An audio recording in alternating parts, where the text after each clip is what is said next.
Presented by Raj Recording Studio, Gadara Baja.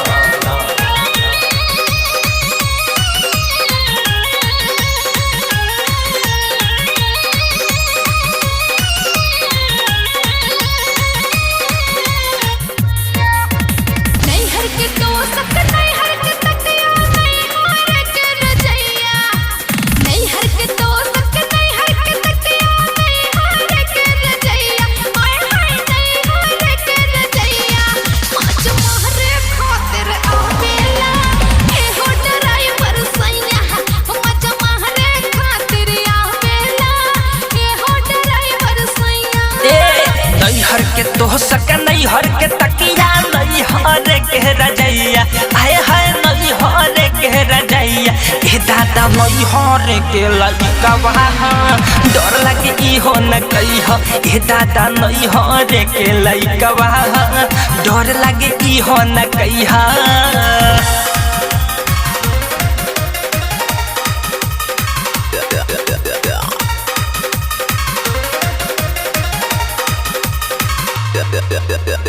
Presented by Raj Recording Studio, Gadara Baja.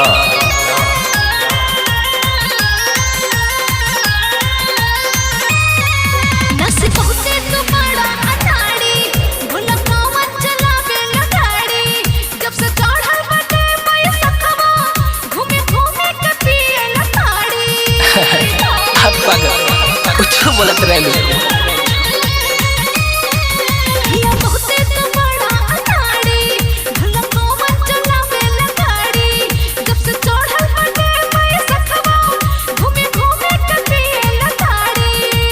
दादा के अपना सामान्य पर जो कहलू तू लड़ैया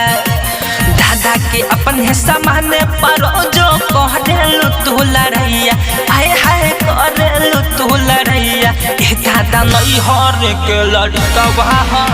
डर लगे ई हो न कही हो ए दादा नहीं हर के लड़का वहाँ डर लगे ई हो न कही हो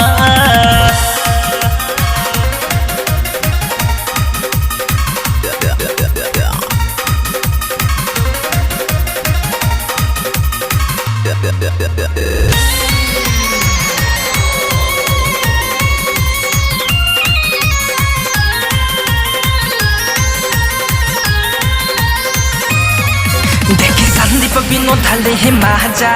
कौने बात ही कर देता सजा कबो प्यार से ना बोले लोरी तेस से अब सीना से सट जा आजा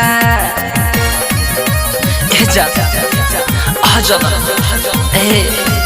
देखी संदीप बिनो धले है माजा कौने बात ही कर देता सजा कबो प्यार से ना बोले लोरी तेस से अब सीना से सट जा आजा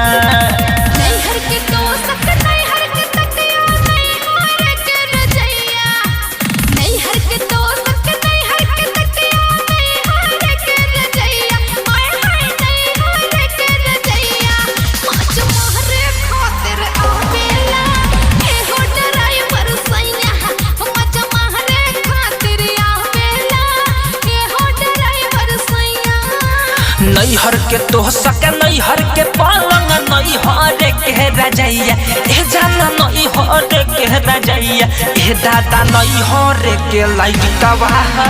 डर लगे ई हो न कोई हो ए जाना नहीं हर के लइका वहाँ डर लगे ई हो न कोई हो Presented by Raj Recording Studio.